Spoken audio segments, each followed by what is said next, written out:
Hello everybody and welcome back to another episode of X-Plane 11, and today we're going to be taking a little flight in the Flight Factor A320. However, before we get started with the A320, there is a mod you're going to want if you want to be able to follow along to the T here, and that is this guy right here. This is an EFB improvement mod, so this is the screen that's inside of the A320 down on the left that does quite a bit. That's really handy to have on board. So I'm going to go ahead and walk through some of that with you guys, but you do want to have this installed, and you're simply going to drop it into your A3 Ultimate installation directory. So it would be X-Plane 11 Aircraft Flight Factor A320 Ultimate folder. Okay, and there's a folder inside the download called Data. You're going to drop that inside of this directory and then authorize it to replace the two files it's replacing. Okay, there. By the way, guys, I am battling yet another darn cold. I had about 5 days of freedom and then caught it again. So please forgive me for any of the mouth breathing, weird, snotty, cold noises. I'm going to do my best to keep it all out of the video, but if one slips through, I apologize. But I want to keep the content coming out to you guys. This video was by request. It's a tutorial request for the A320. We are going to be flying the A320 Ultimate today. We're going to be going from Phoenix, Arizona up to Las Vegas. And, you know, just do a quick run through. It's not going to be, you know, super detailed, but a very basic tutorial to get someone who's interested in the flight up and moving. So let's go ahead and give it a shot. Plus, I've never actually flown this one. The first time I flew the A320 was in Microsoft Flight Simulator 2020. So, starting right off the bat, let's go ahead and go up top. And we're going to get the batteries turned on. Let me turn my desk speakers off so it doesn't deafen you guys. Alright, so batteries are on. Let's go ahead and get the ADRs going while we keep applying power here. It's got our beacon light turned on, wing lights on, nav and logo lights on, and now let's move on down to the EFB. Now this thing is really slick. It offers a lot that removes the need for third-party mods or add-ons. So let's go ahead and bring our ground power on. Turn the wheel chocks on. We won't use the air starter unit. We're gonna start using the APU. Alright, and then now that we have that, we can go back up top again. And you can see external power is now available. So we can click that on there. Adjust your lights as desired down here for the overhead panel. Now we're not going to flip on our fuel pumps yet because we still need to adjust the fuel supply. So we're going to go ahead and do the crew oxygen supply on and set our emergency exit lights to armed. Alright, now the cool thing about this is like I said, so there's the GPU unit or ground power unit that we just turned on to the AFB. So everything comes with a 3D model, which is kind of cool. And then, for example, let's go back to the EFB one more time, get a little bit more scenery action here. So, fuel, for example. Alright, let's call the fuel truck. Okay, so fuel truck's going to come down the side. Passengers. Alright, now we have a jetway connected, so we're not going to want the stairs. So we're going to change that to gate and hit call. Okay, now the only catch is we don't get catering service by default. There's a way around that, but it's kind of a pain in the butt, but I'll show you in a minute. But cargo, for example, we can do call on the cargo. Okay. And so again, if we go back to the external view, there's our cargo ramps, the doors are open. You can see the entry door open on the front, just behind the cockpit, is now open for the jetway. So pretty cool stuff, and there's our fuel truck with the fuel line going up into the tank. Alright. So, kind of a neat part about the A320 Ultimate by Flight Factor is, you know, you don't need the ground handling services. Now, there are things that I like about the ground handling that I prefer, but, you know, we work with what we got. Alright, so now let's move to the next phase of this, and that's creating our flight plan, right? So we're going to go to our dispatch system from SimBrief. And guys, also forgive me if I keep stumbling over words. I am talking like English is a foreign language today. It's ridiculous. So hopefully it brings you a couple of good laughs. Alright, so we're going to do American Airlines. We're going to do 3310 is fine. We're going to go from Phoenix. We're going to go to Las Vegas. Sets our alternate as Ontario. Airframe A320. Change our units of measurements over to kilograms. Makes it easier for the A320. Cost index. This is how much fuel you'll burn. Okay, so basically it's the cost of gas versus the fuel that needs to be burned to get to your next location. Now, if fuel at one location is significantly cheaper than the other, then you may have a higher cost index. Okay, higher cost index means you can fly faster, right? So it's all weights and balances is the way that they look at it. Okay, so your flight's going to be faster, which means they can pick on the next set of passengers, which means they can get more flights in a day, right? The airplanes don't make any money sitting on the ground. So, but if fuel is more expensive than what they're going to gain from the next flight, then they're going to have a lower cost index, okay? And you're going to fly slower, burn less fuel until you get to the next location where fuel is significantly cheaper. Now, that's a very high level description of it, but it's just a way to save fuel. So the higher the number, the faster you go, the more fuel you burn. Okay, now since we're just doing this as a simulation and we're not worried about the cost of gas today, we're going to set it to 60. That way we can get cooking right along, okay? Departure runway, we're going to be departing from 25 right. I'm not going to worry about ATC today. We are going to get the ATIS and everything from it, and hopefully it is the active runway. Actually, you know what? Let's do that first. Let's get back into the sim here. This is some good prep work. And let's go into our cockpit view, and let's go to the pedestal. And let's pull up Navigraph. And you don't have to use Navigraph. You can Google KPHX, even just their approach plates will tell you what you need. So that makes it pretty easy. But we just go to KPHX, come down here on Navigraph, go to comms. If you guys fly simulators a lot and you're on the fence about subscribing to Navigraph, if you do this kind of simulation often, if you're doing even the general aviation flights, if you're just flying Cessnas around, doing your VFR practices, maybe some IFR practice, whatever, and then or if you're into the airliners like we're flying here today, I do recommend subscribing to Navigraph if the budget allows. Okay, I'm not trying to speak to everyone's financial situation, but it really does have a lot of benefits, and it took me a while to subscribe to it too, but once I finally got it, I like it. 127575 is what we're looking for Phoenix, so let's go back. And we're going to come up here, and we're going to go 127, come on. Why aren't we moving? Oh, because I'm paused. That'll do that. Let me turn that down. 127 575.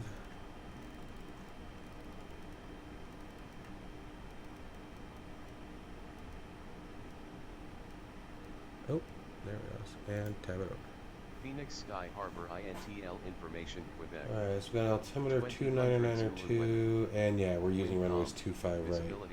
You see that at the top. I know it's probably really small for you guys, it's because I record in 4K, so I got what I need from there for right now. We'll switch it over for right now. And then the only other thing I'm going to do is take a quick stop on the recording, just do an audio check. Alright, we are golden, so we'll keep moving. Alright, so we are going to use 25 right. We're parked right next to it. Arriving runway, see, there it is. Arriving one way is 19er left, and that's fine. We can go ahead and leave it as is. Fuel, let's take an extra ton. That's probably way overkill. See what I did there? Overkill. Anyway, passengers. Let's set this to, let's do 130. Let's do 5.5. I think that's 1,000 kilograms. I don't think that's 5.5 tons, but 5.5 thousand kilograms. On the cargo, zero fuel weight we'll leave as is. Not too critical for what we're doing today. We're more interested in the route, honestly. And then we'll just come up here and do a generate OFP.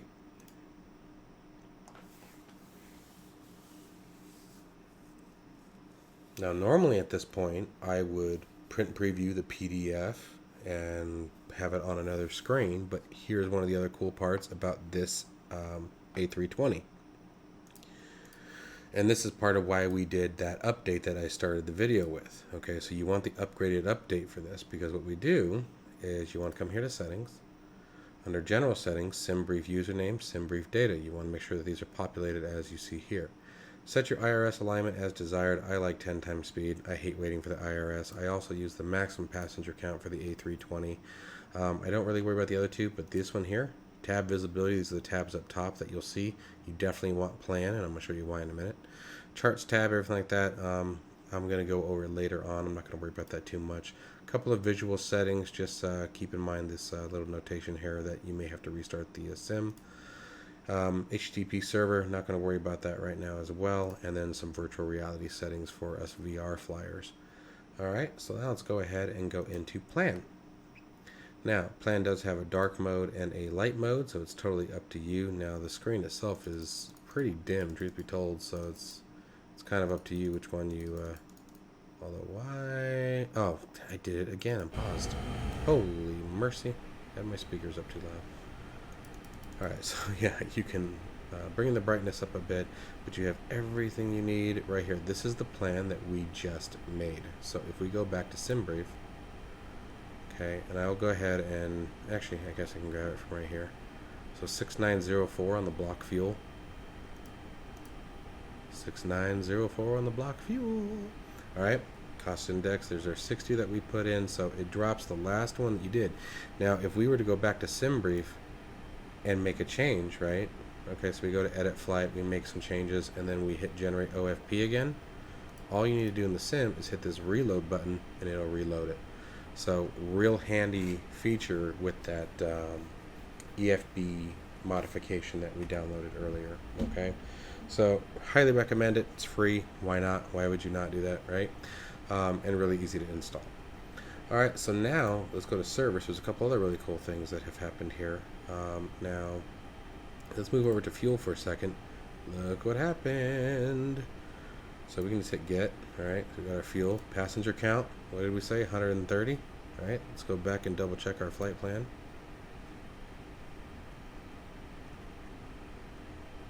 130 passengers. Okay, so it preloads a lot of the stuff directly from SimBrief, which is freaking awesome. Same thing with the cargo. So you can see 4281. Cargo 4.3, so that was rounded up. Not a problem there. That makes sense. Okay. 4.28 would be 4.3 rounded up. Alright, and then so I just hit get just to make sure everything's actually loaded into the aircraft. Did I hit it? There it goes. Now I hit it. Okay. And then so now we'll move on with the rest of the configuration. Now here's the other awesome part about the A320 that we have here, and this is the general awesomeness of X-Plane that I wish we had in whatchamacallit, FS 2020. Okay, we have our MCDU. Give the screen a click. Bam! Look what we got. Now watch. Here's the advantage. Come over here to the EFB. Everything we need is right here now. No more waiting. So let's go ahead and start configuring the MCDU. So we're going to go to initialize, and we're going to start programming it in. So first our from and to, right? So that's going to be up here, and instead of a hyphen, we're going to use a slash. So we're going to use KPHX, and you just type it in the format you see here. And then KLA, oh, come on, S, and drop that guy in there, okay? If we had any company routes saved into the X-Plane directory, they would populate, but we don't, so we're just going to keep going. Our alternate is right here, K Ontario. I don't know why I always say that. I always say K Ontario versus just Ontario. We'll drop that in there. Our flight number, you can put your call sign in here. You can, you know, if I wanted to put overkill in here, I could. But we'll just use the American Airlines 3310. So AAL 3310. By the way, as far as I'm concerned, this flight is fictional. I don't think it's real. Cost index is 60. Cruise altitude and flight temp, okay, or flight level temp. So we don't need to put the temperature in. You can if you want, but you don't really need to. So we're just going to type in the 300. This is our cruise altitude right here. So we're going to go 300 and drop that guy in there, and you can see it automatically populates based on its current information. The IRS initialization, okay, we can give that a quick tap real quick. And you can see it's already populated GPS position. We can just do a line on reference, okay. And boom, we got her, okay. Oops, didn't mean to click that. I accidentally put it away. So come down here, GPS primary. It's just not that critical for us, is the only reason why I say that. You know, it's the simulation. This has never failed me. I always get to where I need to go. So let's go ahead and go to return.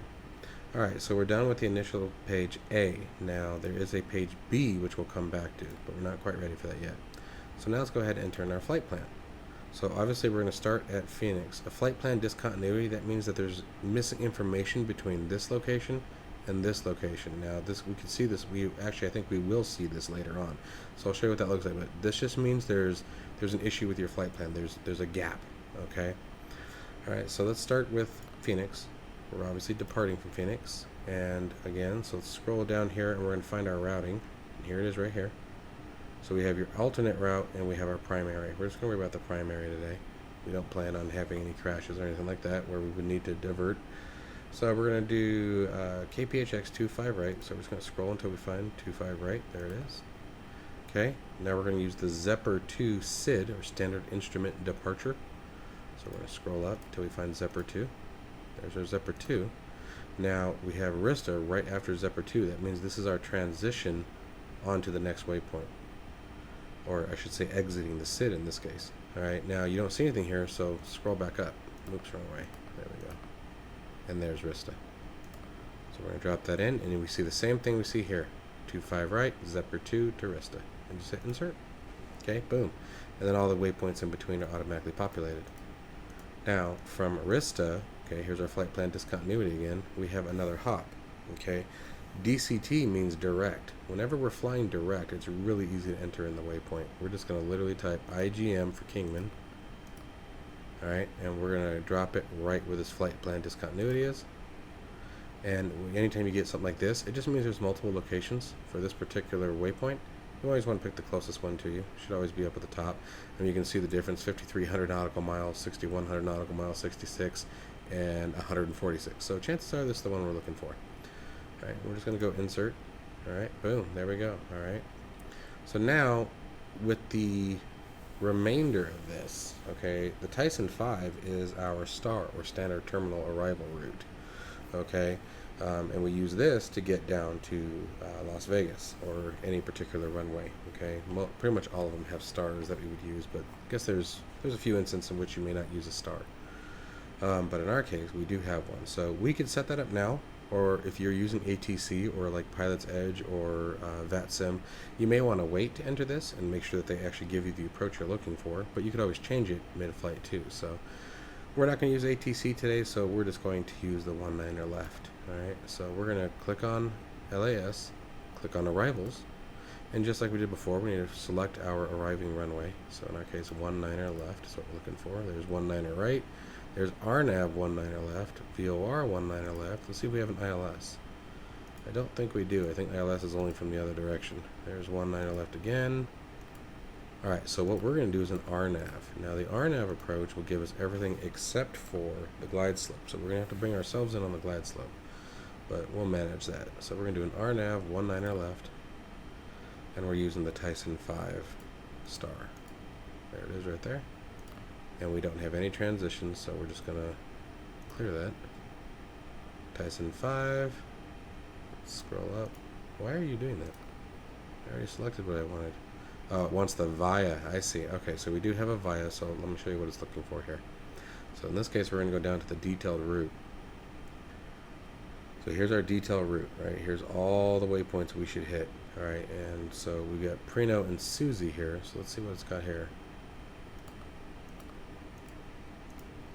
Although I don't have either one of those, so let me just double check. Make sure I'm not lying. Let's check the Tyson 5. Okay, top of descent is TOD. Down to Zates. Yep, okay. Nope, I don't have. I have Suvi, but not Suzy, so that makes sense. And then Prino. So this guy's going a slightly different route than what we saw before. That's alright. So we're just going to go no VIA today. What do you mean not allowed?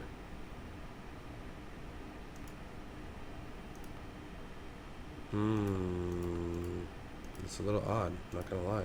Let's go return for a second.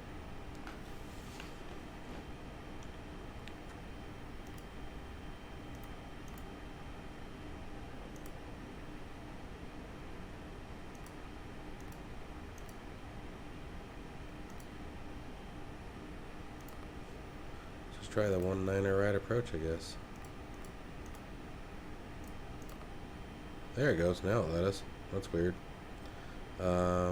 Wait, what? No, we wanted the Tyson 5. Oh, it's already got the start. Oh, it's asking about the vias again. Gotcha. My bad. Alright, we just hit insert. There we go. Alright, so we still have our flight plan discontinuity, and I'll show you what that guy looks like here on our flight plan. So let's go to the cockpit view. So moving over here, we're going to keep this guy on the screen for a second. Now what I'm going to do here is I'm going to change our rotary here from arc to plan. We can leave it at 20. And we're going to scroll up to the start of our flight so you guys can see everything. So here's the 25 right at Phoenix. Now the hashed lines indicate a discontinuity. It means something's not right. Okay, they should be solid, assuming all is well. So we're going to scroll through, and actually let's open this up a bit so we can try to see the brake here. There's Zepper. Okay, got our Fannin. There's IGM. And see, there's a brake. Doesn't know how to get from here to Tyson. So all we're going to do is we're going to take this, hit clear, get rid of that, hit insert, and it joins the two together. We'll scroll through, and the plan looks good. Okay. So let's go back to flight plan. Let's go back to arc. Okay, it's got our heading there. Now it should be a solid line here, but that may be because we're not quite complete yet. So let's keep moving here. Alright, now for performance, we're going to do, well actually let's go to the back to the initialization. Now we do init B, so we can go to page 2 here. Now for our zero fuel weight and zero fuel center of gravity, let's start there. Let's go back to the EFB. And now we're going to go to service. And we're going to go to, oh no, I don't want that one, performance data. There we go. So first off, zero fuel weight is 58043. So we're just going to do 58.0. Or we're going to do 58.1, up to you. So we'll do 58.1, we'll round it up. And then our center of gravity is right here, 21.8. So let's do 21.8 and drop that guy in. Our block fuel is, let's see here, where's our total fuel? There we go, 6.9. So we'll do 0.9 and drop that guy in there. Okay, and then we'll give it a second. It should calculate the remaining information.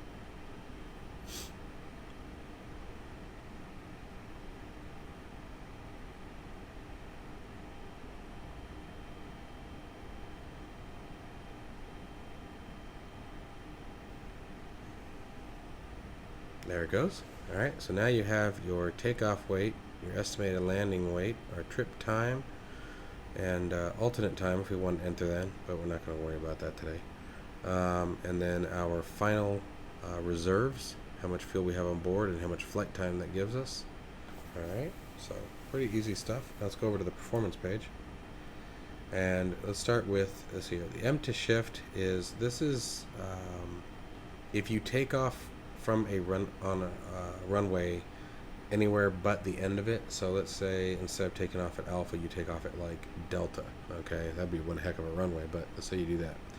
Then you would enter in or you could enter in the distance between Alpha and your actual takeoff location. And basically it lets the aircraft know, hey, we have this much less runway than what you think we do. Okay, because we're not starting at the beginning of it. I don't even worry about that. Flaps and trim horizontal stabilators. I don't worry about the horizontal stabilators. I haven't seen anyone worry about the horizontal stabilators. But flaps, we're going to do 1. The only time you would do 2 or 3 is if you have a very, very short runway and you're very, very heavy, or maybe in wet conditions, but really you're not going to worry about it. Alright, and then your transition altitude in the US is always going to be 18,000 feet, and in Europe I think is 6,000. Anywhere else you'll have to Google it. And then your thrust reduction acceleration altitude. This is the altitude at which the aircraft climbs to. Once we reach this altitude above ground level, the aircraft will then pitch nose down and begin to accelerate up to its climbing speed and then resume climb. And again, same thing here. Engine out acceleration, the aircraft will get to this altitude even with an engine out and continue to accelerate. Okay, So we can go ahead and calculate our flex to temp. Actually, sorry, flex to temp is engines will derate, or rate for that matter, based on the outside temperature. And there is such thing as it getting too hot outside to where an aircraft can no longer take off. The air gets too thin and the engines can't generate enough thrust and the wings can't generate enough lift to actually get off the ground. So I'm going to show you a cool tool that we use to calculate this. And you don't have to. You could totally just use toga and punch the engines full force and off we go. So let's go over here. I think it's in here. Yep, and there it is, A320 Performance Calculator. And I'll put a link for these in the description below as well. So we're going to use the A320. We're going to call it the CFM engines. Departing airport, you throw in there, and you could hit the meter. It gives you the live meter information. We're going to leave it in metric because that's what the A320 wants at the moment. But if you want to switch it to imperial and run meter again, you can get the current altimeter. This is live weather read. It's not from the sim, but we're going to leave it as metric for now. Flaps will be 1, PAX will be on, and anti-ice will be off, and runway is dry. Now here we want our takeoff weight. Okay, so let's go ahead and grab that again. So for that, what we're going to want to do is go back to the init B page, and we have takeoff weight of 64.8, and we can literally type that right in there. So 64.8. Select our departure runway. So we're going to be departing from 25 right. We can click in here. Oh, we also need the Mach, sorry, which is 28.1. That's our center of gravity that we put in. So 0.1 up, cool. That was 28.1, right? Yep, or 21.8, sorry. So let's go back to that. 21.8. I think it's 1.5 up on the trim. But anyway, so now we can just calculate. These are estimated V speeds. I don't really worry about the V speeds from here. In Microsoft Flight Simulator, they're a lot closer to this, but that's alright. So in the flex temp we want is right here. So 65 is what we're going to enter into that field. So we're just going to type 65. Oops, go to performance and drop that right in there. Okay? And then from here, we should be able to calculate our V speeds. For whatever reason, V1 will not calculate for me. I don't know if this is a bug or what, but rotation will and V2 will. Which is nice because V2 is the one that we're really interested in this particular instance, but you know, it'd be nice if V1 would populate. And I think we can actually put something in there. So I can type 129, for example, if we wanted. We'll call it close enough. Alright, and there, and now we have something there. Alright. So that is everything for our flight. That's all we need as far as programming the aircraft. Now it's just a matter of getting everything set up. So let's go ahead and, what's on the MCD menu? Huh.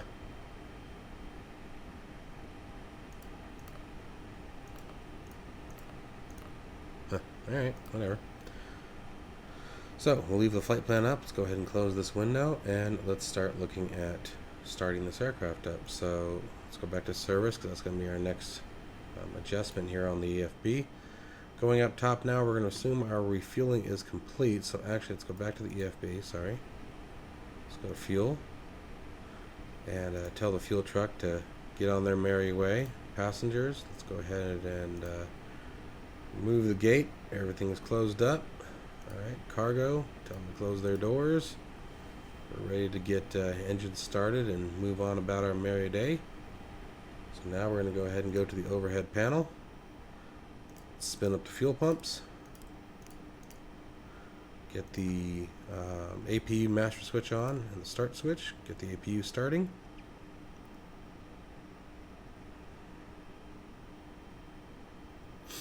Go ahead and set your cargo heat if you want.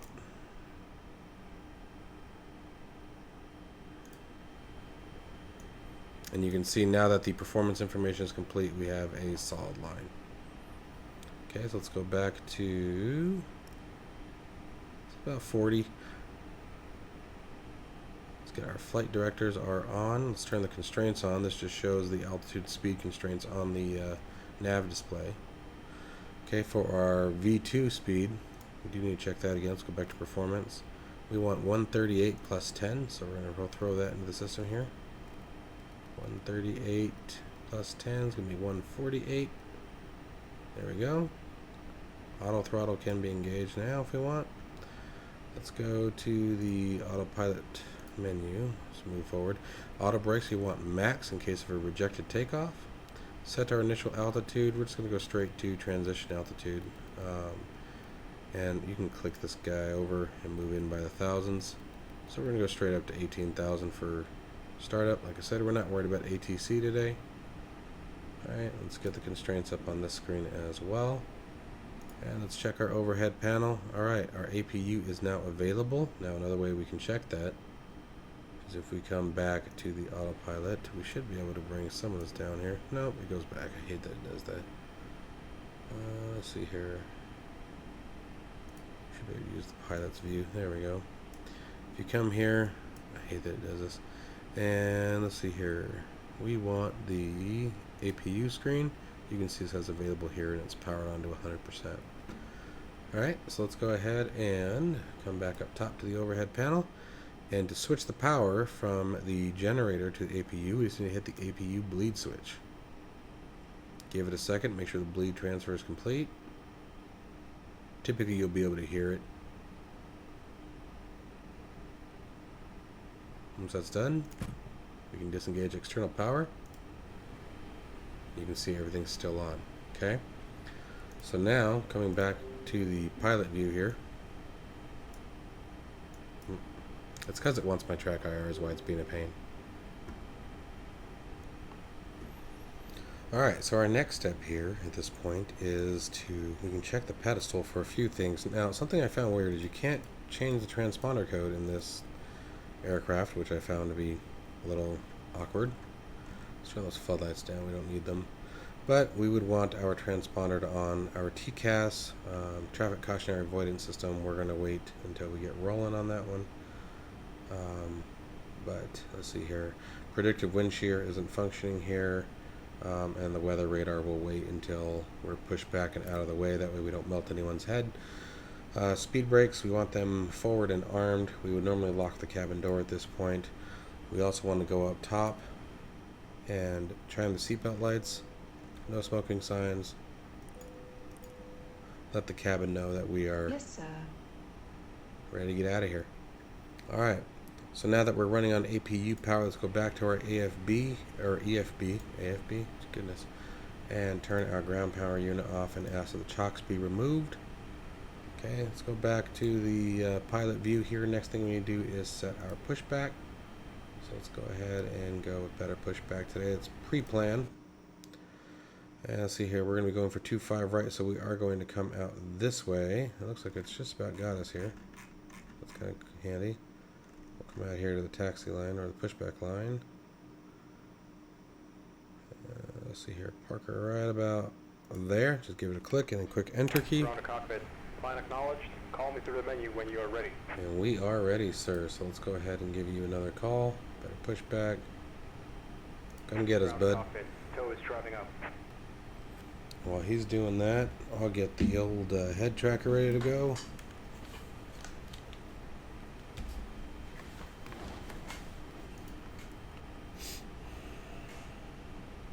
Alright, so we still do have the jetway here connected, so we're going to come down here and just give the parking brake a cycle. You can see the jetway is now rolling away from us.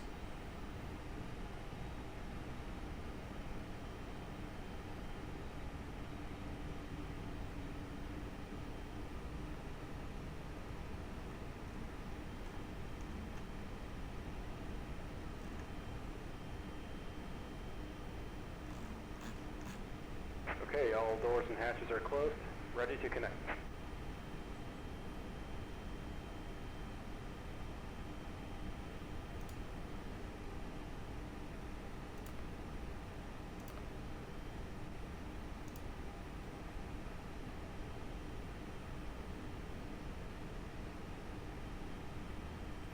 In preparation, we can go ahead and set our engine master mode to ignition.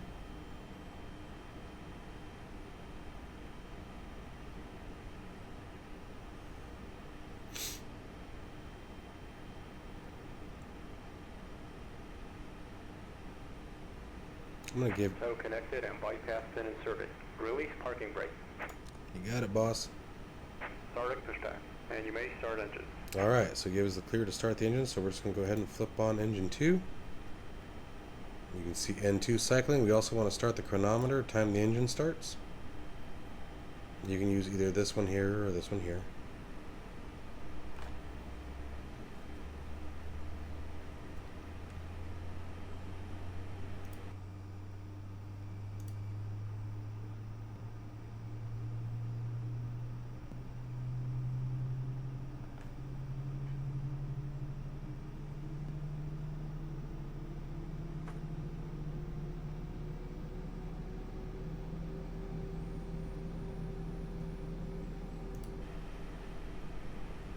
Alright, first engine is ready to roll. We're going to go ahead and cycle engine 1.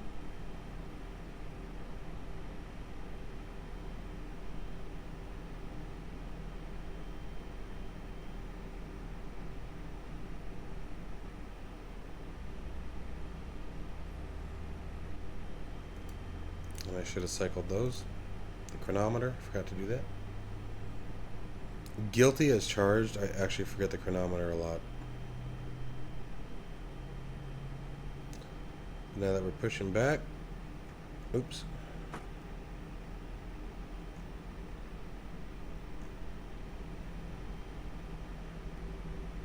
Where are you?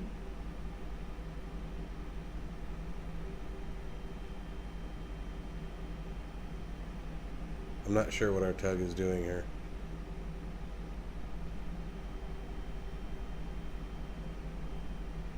With the auto gate guy.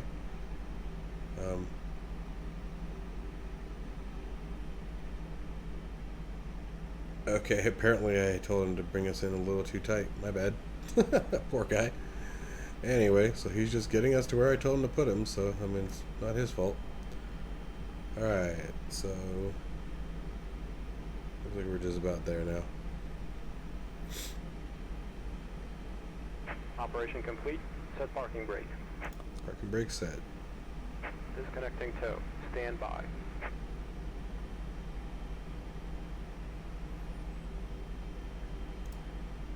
Alright, so now that the engines are on, we can kill the APU bleed. Now, I've seen some people leave the APU on until after takeoff. I think it's sort of preference in the simulator. But we're going to go ahead and turn it off.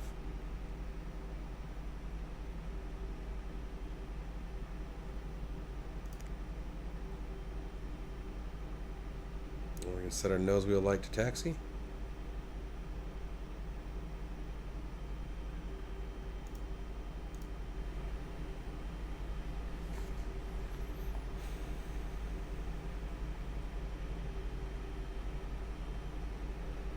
At this point, we're just waiting for the tug to tell us that our nose wheel steering is re-engaged, and that we're clear to move on.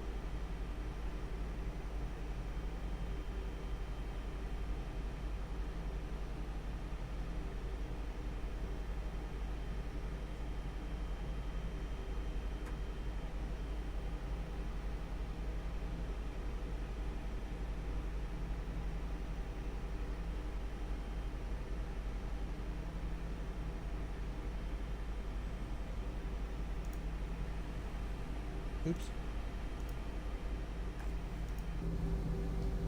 Set our flaps 1 for takeoff.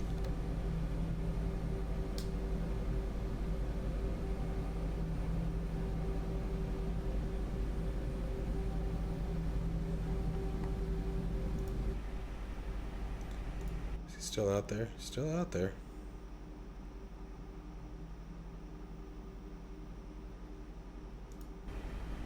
Try cycling that parking brake again.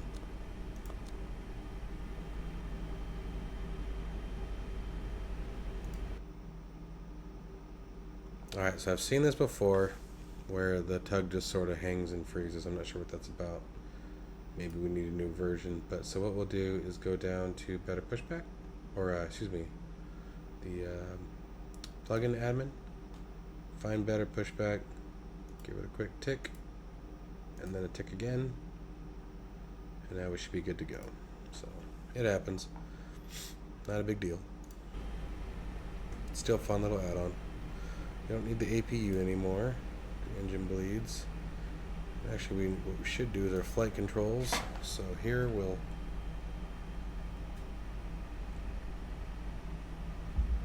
doesn't look like it works, but we would test our flight controls.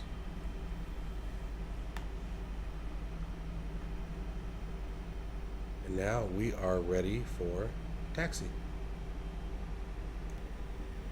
Alright, so let's go ahead and release the parking brake. Mosey on out to 2-5 right. Just add a little bit of power, get the bird moving.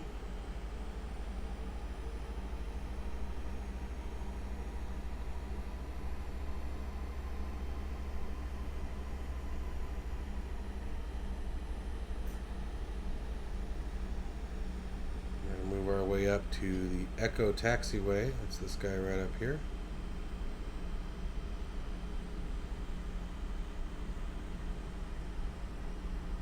And make our way over to Echo 1-3 if I'm not mistaken.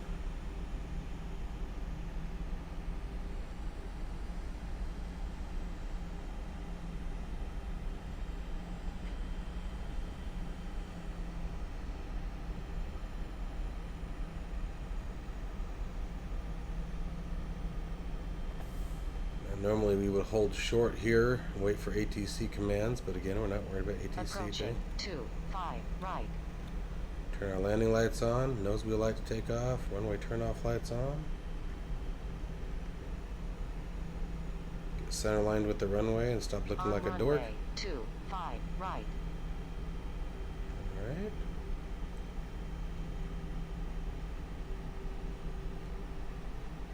Line up here. Alright, and we're going to stop our chronometer for a minute. Now, a couple things that I want you guys to be aware of. Something that I'm battling with is the sensitivity of the stick. It goes from nothing to holy crap in very weird positions.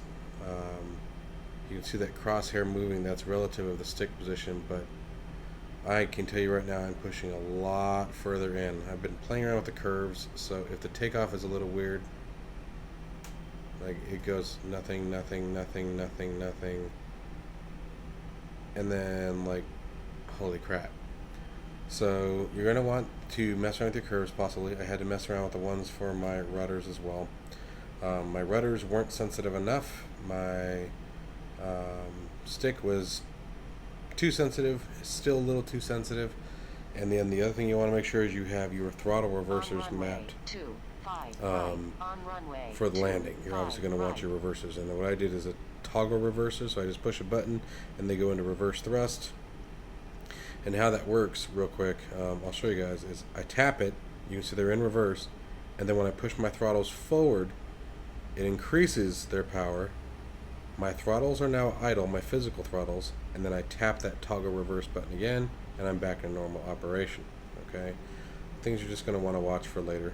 So if the takeoff's a little weird, this is only my second time I think messing around with it. It was just to get the controls set up the first time, but I'm pretty sure it's going to be an interesting takeoff. I wouldn't be surprised if we get a lot of nose-high attitude in the initial. All right, but other than that, let's go ahead and throttle forward. We want about 50%. Those little circles indicate where you're going to end up. Make sure we're stabilized, looking good. Now, because we entered in that flex temp that we put in here, we want to put our throttles into this position right here. So we're going to move forward, off the brakes, chronometer started, and we're rolling. You want to go a little nose down until you pass through 80 knots. Go.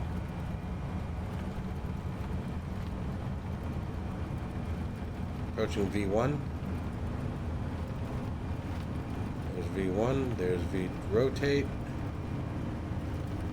Come on, baby. Don't fight me too much this time.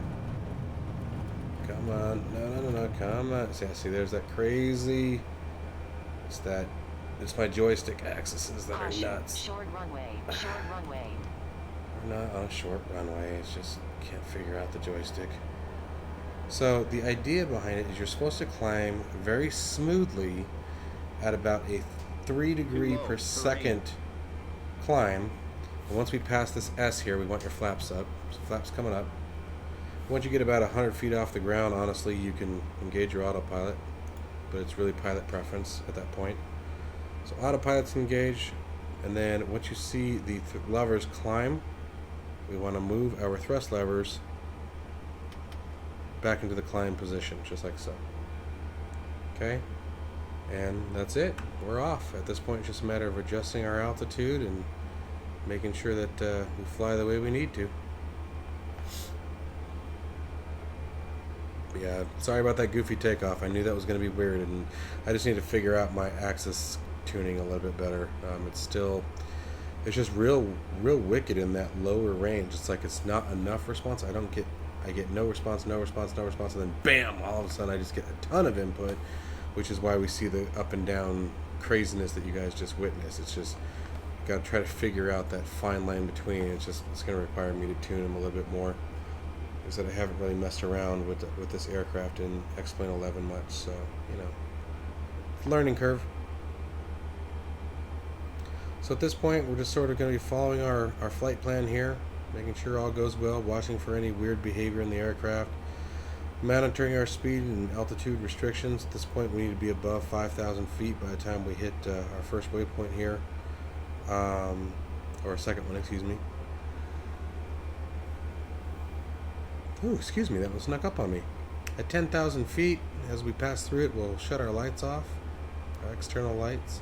18,000 feet, once we reach there, we'll switch our altimeter into the standard position. You'll see STD pop up right here for standard. On that, smooth sailing from here, guys. We can disarm the speed brakes if we want. Not really required unless you need the speed brakes, but you can disarm them. Now that we're airborne, we'll change our engine master mode back to the norm position. At this point, and we honestly could have done this after taxi, you can turn your weather radar on.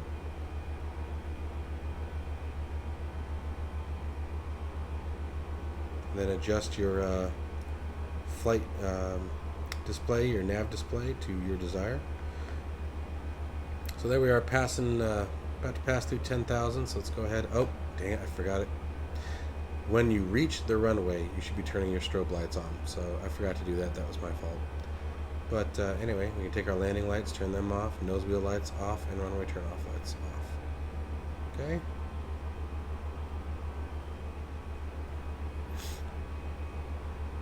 Nice strong climb out. Looking good on the flight plan. Go ahead and move to the flight plan page over here.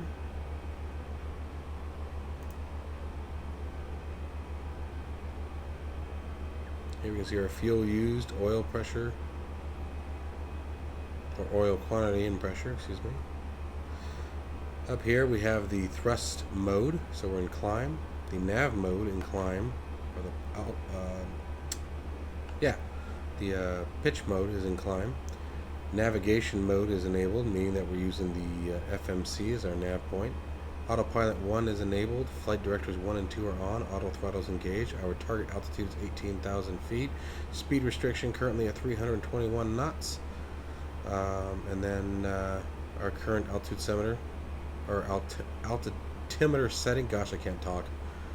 You have your flight path indicators. Okay, these are the flight directors that we're talking about. Horizontal line is your pitch, horizontal or vertical line is your horizontal, your left and right axis. Here you have your Mach, your speed in Mach. Up on the why did that get so dim? Did I turn that down later? Here we have our ground speed, true airspeed, wind speed against the airframe, currently selected waypoint, bearing to the waypoint, distance to the waypoint, estimated time of arrival at the point the waypoint was selected. Now, I believe in the real aircraft, because it does in FS 2020, this is supposed to count down. TA only, this indicates traffic avoidance only. That's this switch right here, so like if, for example, if we were to turn that off, okay, it goes away. It's supposed to show everything, but again, there's clearly some features that aren't available in this aircraft.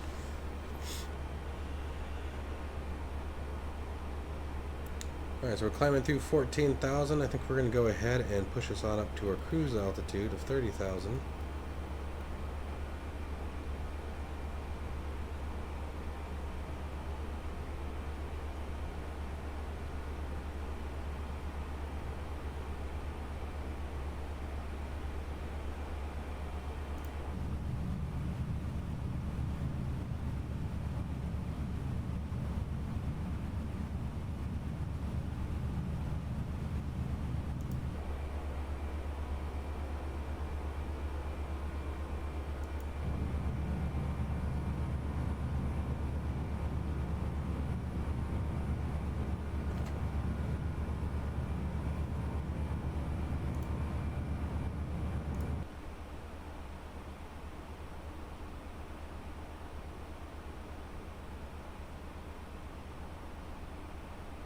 It's so funny how long it took them to get rid of that white, weird smoke that was always trailing the aircraft that they were using as their heat blur. And I know the contrails, I think, are still pretty weird, but at least they're not black anymore, I think.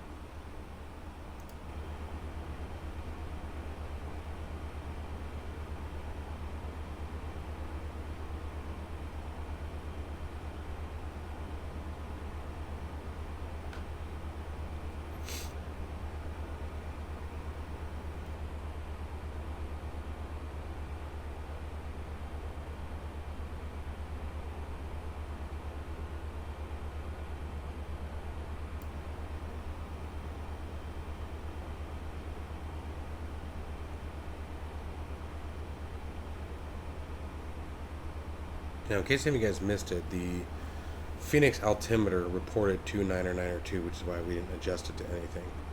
Okay, and so now we've passed through 18,000, so we're going to give this guy a pull. Oh, sorry. I push, pull, excuse me, pulls down. And now you can see we moved into standard.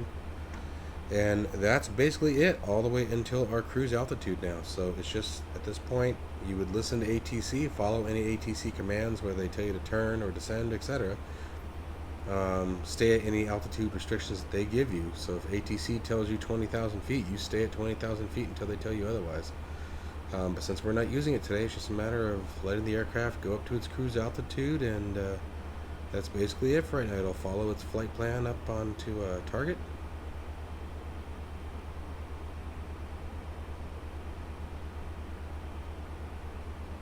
Cool. So the cool was, last night I tried messing around with this, like I said, a little bit, and just sort of getting a feel for the aircraft in X-Plane. And the nav display was acting really weird. We would be on course like you see here, but this line and the diamond for on course would be like over here. So it's supposed to, as far as I'm aware, it's supposed to always be down the center of the airplane that you see here on the screen. And it was like, it would be like this, right? So the green line would be over here, and the airplane's still going down the middle of it, but the airplane is in its current position, so it was like cutting through the fuselage. It was really weird. There was some weird behavior yesterday, so I am sort of stumped by that, but sorry, I had to cough again. I'm so sick of being sick that I'm just sick and tired of it. Ha! Anyway.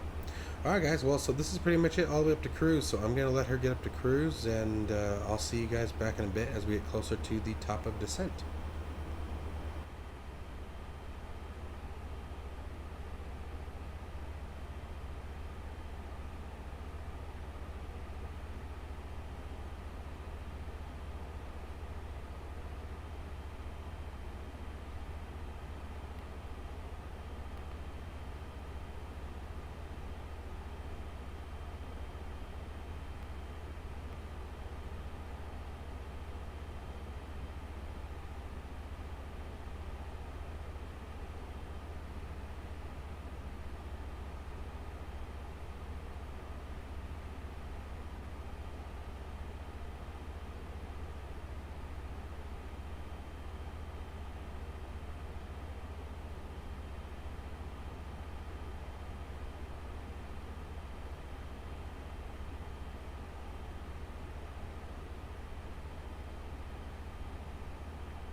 Alright, so it really helps when I'm not talking on mute.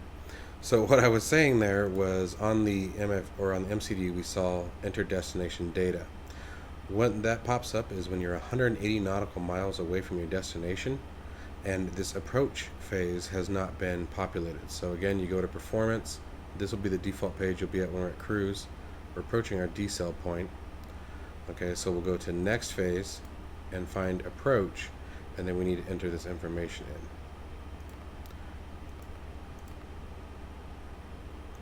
And so our decelerate is telling us that we need to roll the speed back. However, I'm not quite sure why it's complaining here. Let me look at our flight plan. Let's see here. Resta. Oh, it's because we're approaching the top of descent.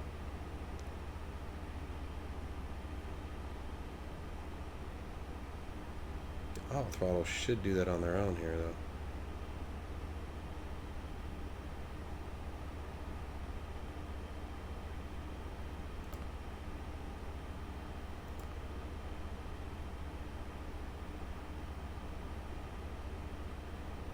I'm not sure why it's not tracking our current location. We should be.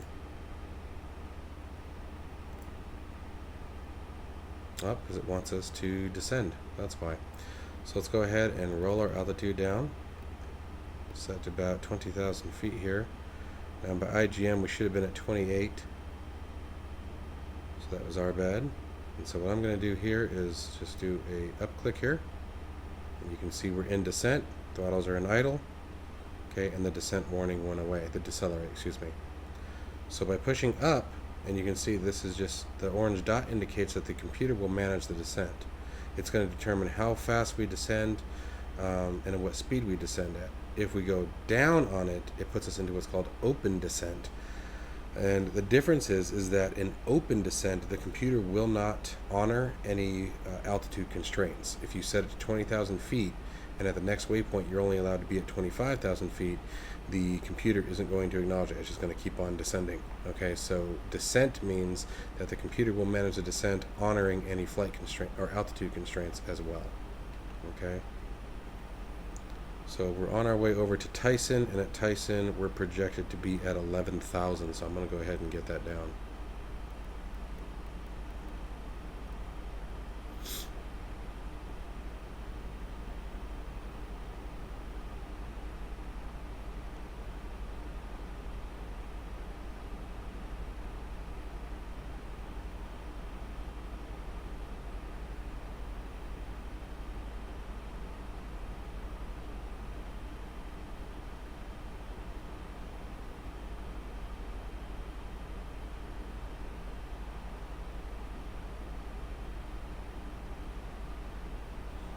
And it knows where we're trying to get to, and this arm right here indicates when we should reach our desired altitude.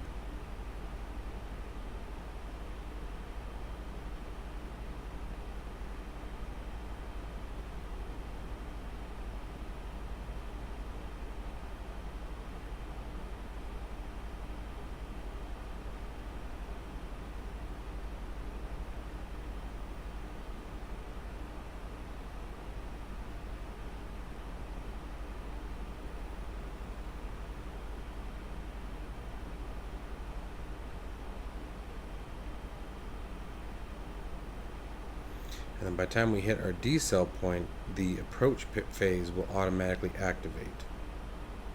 So if we go back to performance for a second, okay, you can see you can force to activate the approach phase. If you don't do this, if you don't force it, it will automatically happen when you reach this decel location.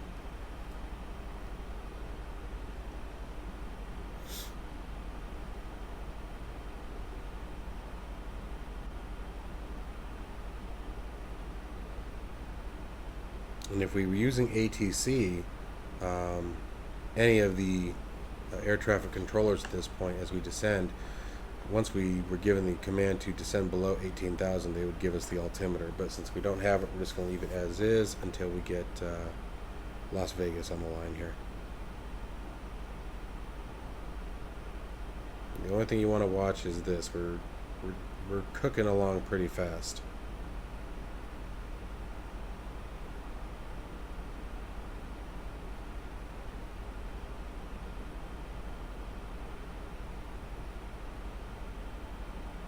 Doing about 450 knots. MC Karen INT. There we go, and there's ATC. 2100 Zulu weather. And it says altimeter is 29902. Visibility 10. Sky clear. Temperature 10. So we'll leave that as is. Now, some things that we do want, let's go back to this guy here. 25 right. 25 left. 19 right. I'll lock my camera for a minute so I can zoom in here. 19 Oh, right. stupid mouse. Advise on initial And we contact want the at temperature is 10. So let's go back to our performance page. Let's move over to the approach phase. We have 29902. Our temperature is 10. MC Karen INTL information Romeo. 2100 Our Zulu winds are calm, so when winds are calm, we can just do Visibility 10. 0 and Sky 0. Temperature 10. And that's everything that we need for right now. So now we can go ahead and put that down. Arriving runways Unlock my 25 camera right, here. Whoa. 25 left. And we can 19 right. tell ATIS to be quiet. We'll go back to our flight plan. Alright, and we're just writing it on in at this point. Oh, and we need to set our altimeter. So let's go up, back to 29902. And at Susie, we need to be at 10,000, so I'm going to go ahead and roll us down to 9,000, because it should honor the constraints. And we could actually set this down to like, let's go ahead and set it for about 5,000 at this point. Now something we're going to need, alright, so it wants more drag. So in this kind of situation, what we're going to do is we're going to roll our speed brakes out for a minute until it gets down to its speed. You can see we have a speed constraint of 210 knots by the time we reach Susie. So that's why we're opening up the spoilers. You can see they're open up there.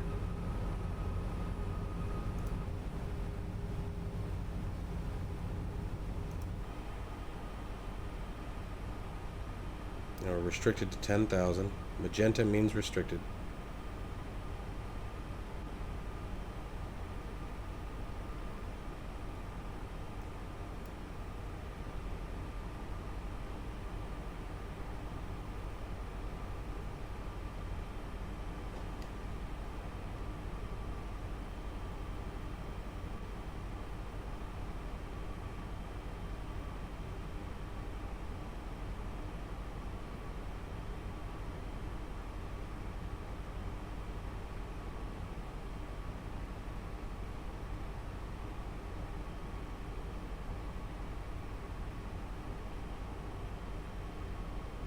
We'll leave them up for a little bit longer here.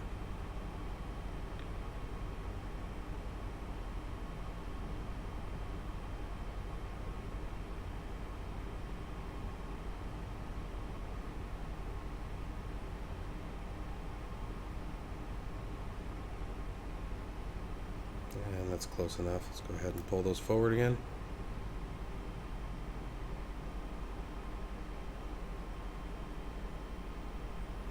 And at this point, what we're going to do is manage our own speed. So I'm going to click a down arrow on this guy, and I'm going to roll it back. And we're going to put her at 200 knots.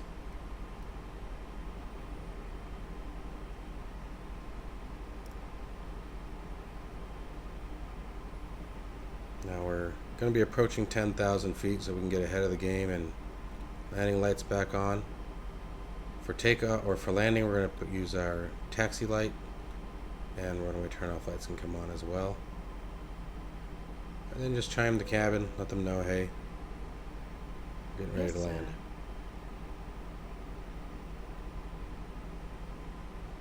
Now, if we go to radio nav, you can see that we don't have anything populated here except for VOR frequencies.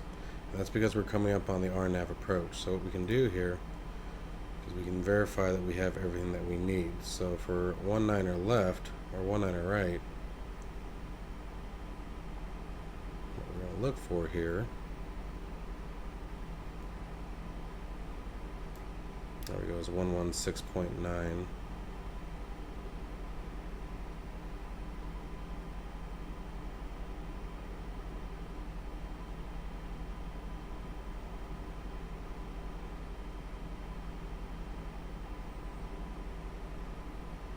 should be interesting. It's going to be primarily a visual approach.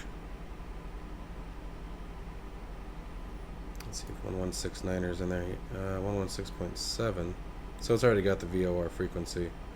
So we will get the, again, we're going to get lateral guidance, but we won't get anything for the glide slope. So we're going to have to monitor our altitude pretty closely. So I'm going to go ahead and set this down to 3,000 at this point.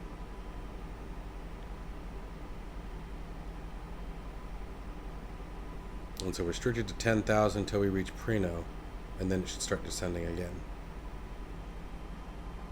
And you can see altitude constraint is what CST means. It means we're stuck here for a minute.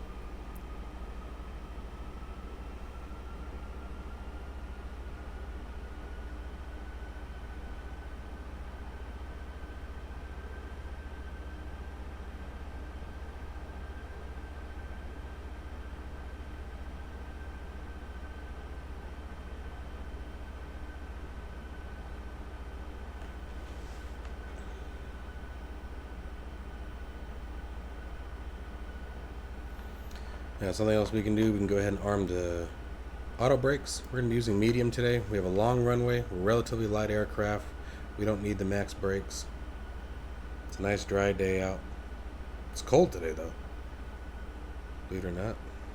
I'm in Tucson, Arizona, and it's pretty chilly today.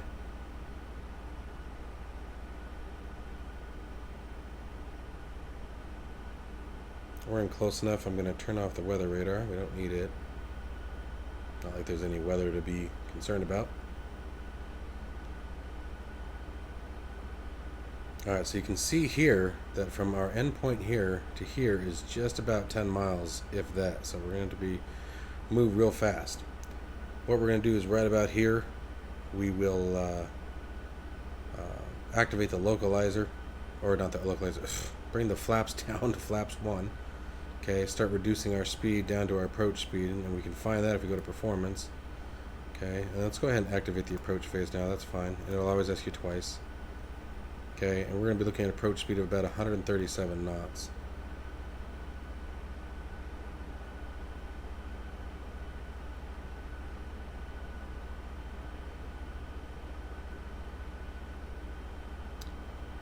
Come on, you should be descending at this point.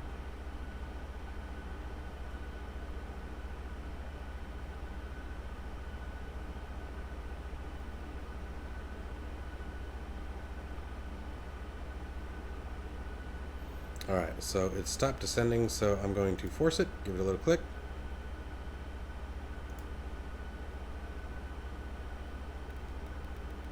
And we're going to manage it ourselves. And we're going to get her down at about 2,500 feet per minute. We need to get dropping down pretty fast. I'm going to go ahead and do a flaps 1. And we're going to roll our speed back to about 170 knots.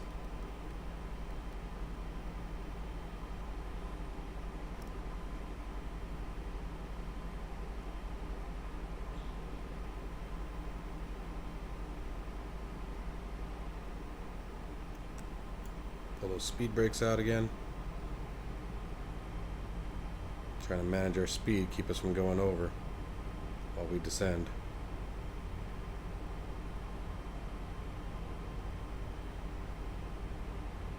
Right on the line there.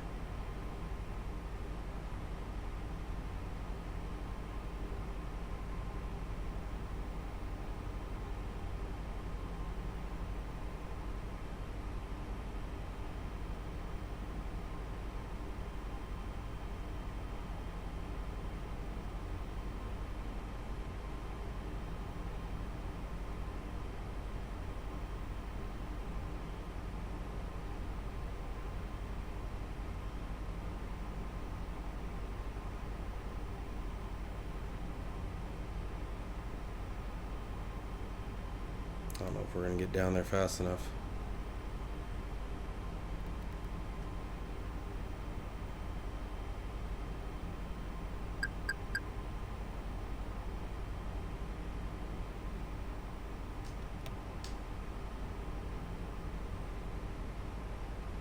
Pull the flaps up, that way we can get the descent angle down.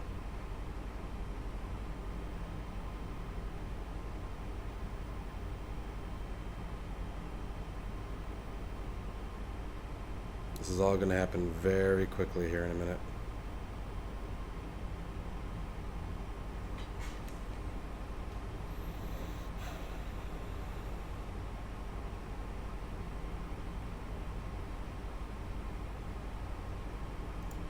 Activate the localizer. Oh, okay. Sorry, we don't have any.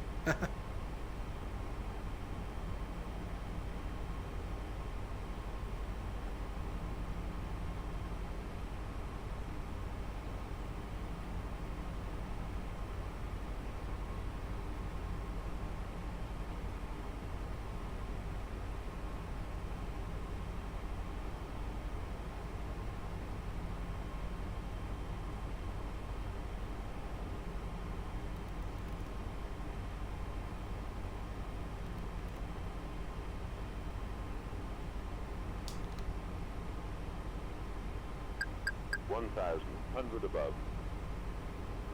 Minimum. Too low, terrain. Approaching. Too low, 1, terrain. 9, right. Too low, terrain.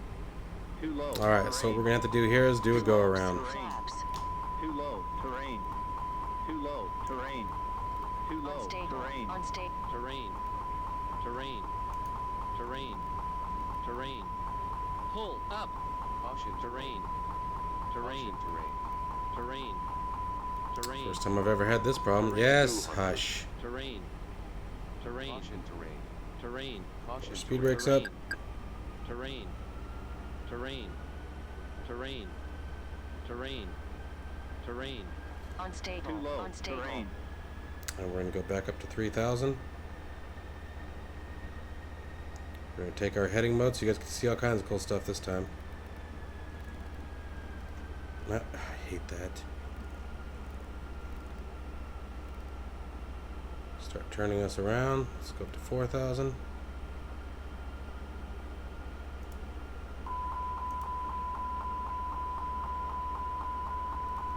Speed back up to 200 knots.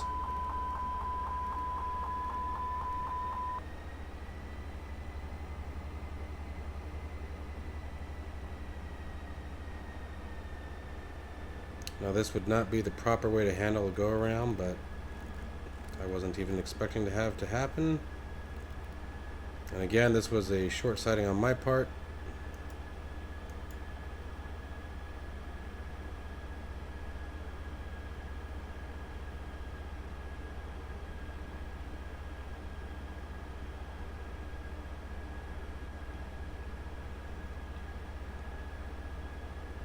So what we'll do here is just extend out a bit.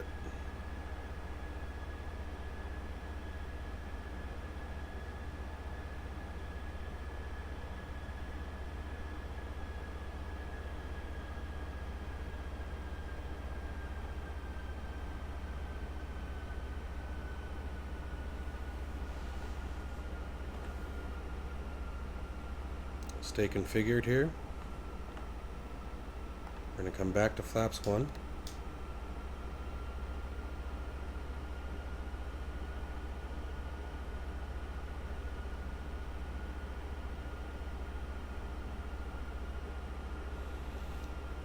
Don't try to force your landings.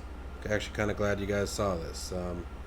Not the first time I'll run into it, not the first time you'll run into it. Don't panic, just make the call. If you can't do it, you can't do it. So then you come around again and try again. Safe than sorry. Now normally ATC would be giving us vectors to the restart point. Start slowing us down still.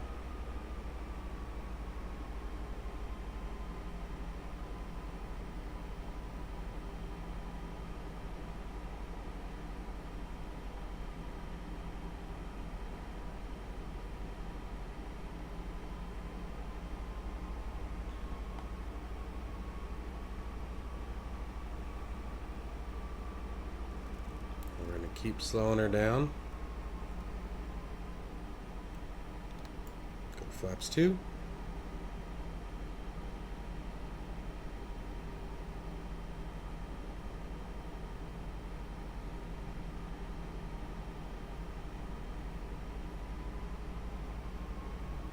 So it dawned on me that I did not select the RNAV approach.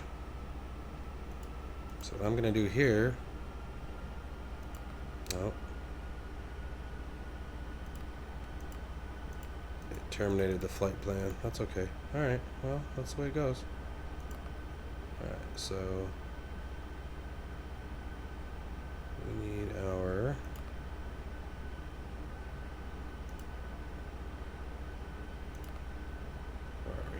Alright, so we're just going to do a visual approach today, I guess, because I didn't enter in the RNAV.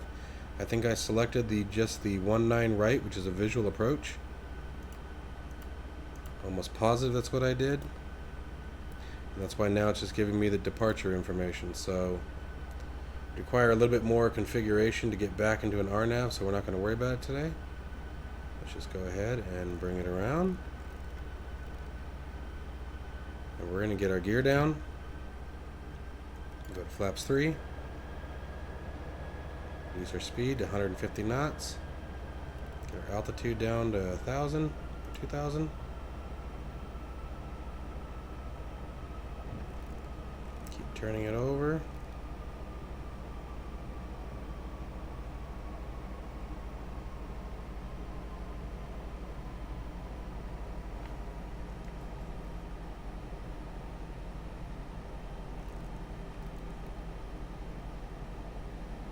It's back online with that runway there.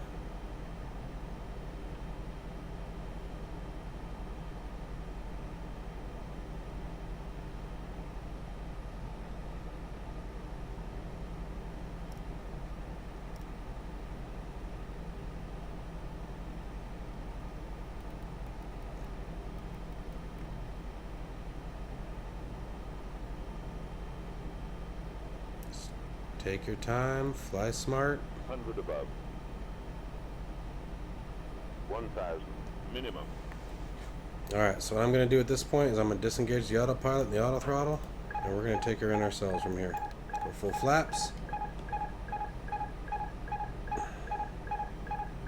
Shut that stupid master caution up. 19 left. And let's get back on point for our 19er left approach. Our 19er right.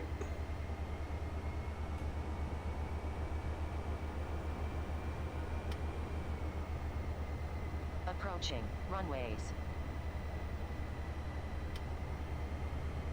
These axes are killing me. They are so bad.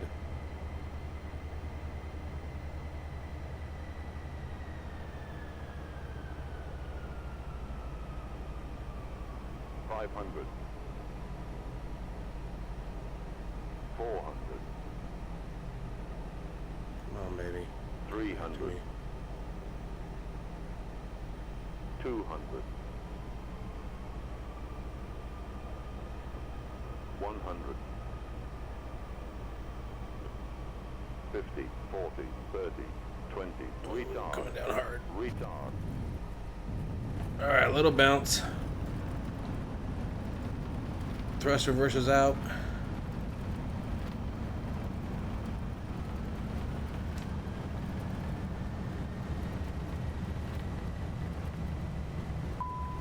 Alright, pull thrust reversers back in. 5,000 feet remaining. Start adding some wheel brake.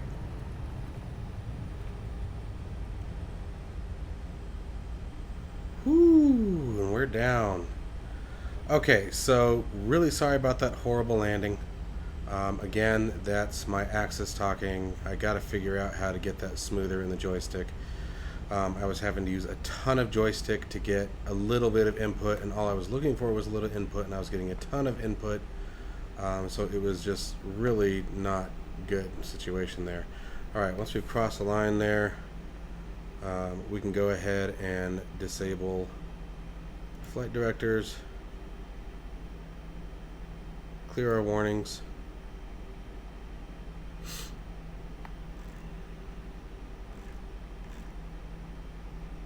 Okay, and then we want to clean up the aircraft.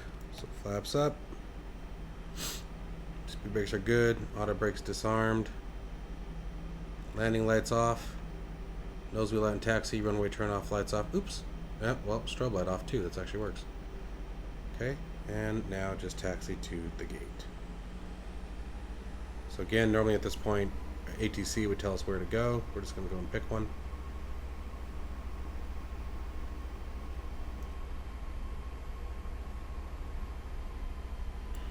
So that was interesting. So I do remember the first time we looked at 19er right when we were programming the MCDU.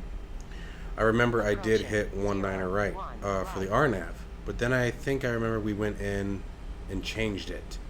And I think the second time I programmed it, I hit 19er and just hit 19er right, and I didn't select the RNAV, which is why we didn't get the localizer, which is always also probably why we got that goofy approach.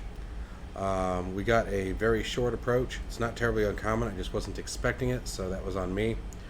But again, this is why I leave this kind of stuff in the videos for you guys, because, you know, especially when you're learning, you're going to run into weird situations. Okay, so just address it, handle it, do what you got to do.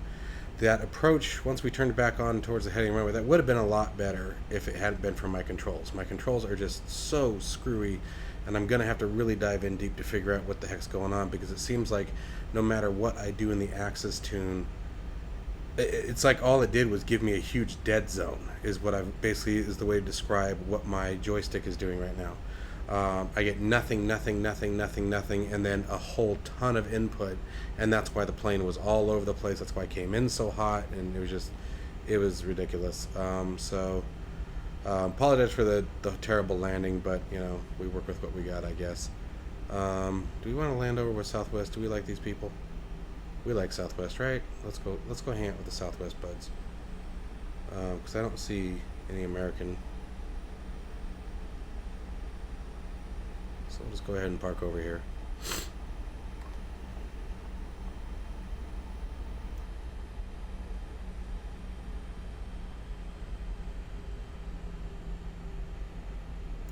Alright, so we're going to come right in here. This is the auto gate plugin. It's really handy, so watch what it does if we get close. You want to put the center line basically right between your legs if you're sitting in the center screen of your monitor. You can see it's got A320 listed there, and you're going to watch this arrow come all the way up, and it'll tell us when to stop. And then if you got the arrow on the right side like we saw, that means that we're too far right.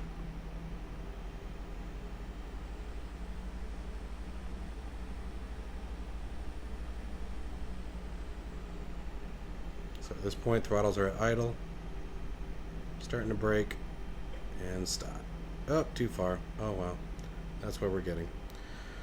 Okay, so now we're going to go ahead and set the parking brake at this point, and honestly when we came off the runway it would have been a good time to start the APU. Okay, so we'll wait for the APU to be powered on before we can shut the engines off. Although we can come down here, have them set the chock, have them connect the ground power. There it goes. Ground power selected. Now that we armed the parking brake, the gate came after us. And so at this point, well, this APU, I don't know how to get rid of that. I don't know why that's still a warning. Should have cleared everything there, but that's alright. We'll deal with that another day. So actually we can go ahead and switch to external power. We really don't actually need the APU anymore, but normally we would fire up the APU, turn the APU bleed on, and then now turn our engines off.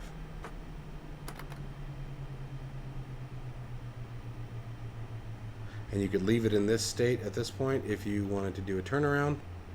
But that is it for our flight today. I hope you guys enjoyed it. I know there was some interesting moments there, especially at the end. Again, I will figure out what the heck is going on with my views. I'm not quite sure. Oh, hey, the parking brake or the gate didn't come out. Let's try that again. Hang on. Should have. No, huh? That sucks. Huh. The jetway should have came after us. Let's see what happens if we call it. Let's go to passengers. Gate call. That brings the truck up. I don't want the truck.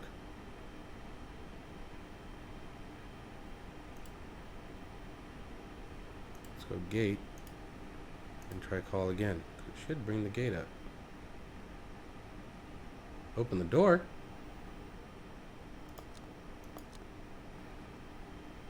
I wonder if it's because I went too far. That's alright. We'll live. Passengers will fall out and trip as they come out, but you know, watch that last step kind of thing. Anyway, guys, hope you guys enjoyed this one. There will be more coming, and I promise they'll get better as I figure out these freaking controls and what's going on with that. But I will catch you guys in the next one. Take care, guys.